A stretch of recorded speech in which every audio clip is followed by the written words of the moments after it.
Qualitative and Quantitative Research Studies in Education. The qualitative and quantitative approaches to research are two very different strategies. Each of them is beneficial in its own way. Attempting to study a certain issue or phenomenon, researchers are to decide which approach will be taken. The appropriate choice of research design will determine the reliability and validity of the collected data, and the appropriateness of methods selected for its processing and interpretation. In that way, a researcher must be fully aware of the differences between the two approaches and their specific features. The two studies used as examples of qualitative and quantitative research targeted very similar subjects, focusing on the rates of physical activity in children.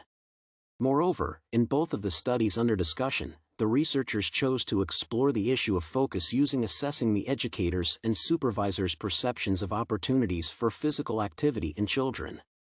In the quantitative study, the researcher relied on a questionnaire survey as the primary method of data collection, whereas in the qualitative study, the authors gathered the necessary information using recorded interviews with the participants.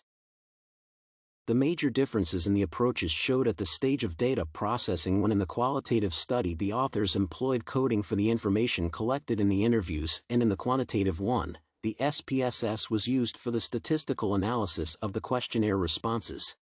As one of the major differences, it is possible to point out the data collection instruments used in the two studies. In particular, the qualitative approach relied on the interviews conducted verbally and recorded for further analysis. The interviews were guided by a set of open-ended questions, providing the respondents with an opportunity to use their own words and ideas, go into details, and formulate unique answers.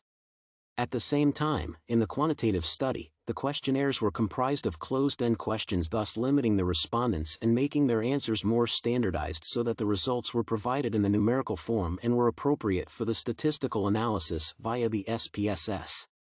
The analysis of text based on themes and coding was used in the qualitative approach. At the same time, in the other study, the authors employed multiple tables for the presentation of the numerical findings. It is possible to notice that a similar problem, the rates of physical activity in children, is studied using two different approaches. The qualitative one is focused on the improvement of understanding of the issue, relying on the perceptions and experiences of the educators, and the quantitative one seeks to explain the trends of the studied phenomenon, relying on the numerical data and correlations.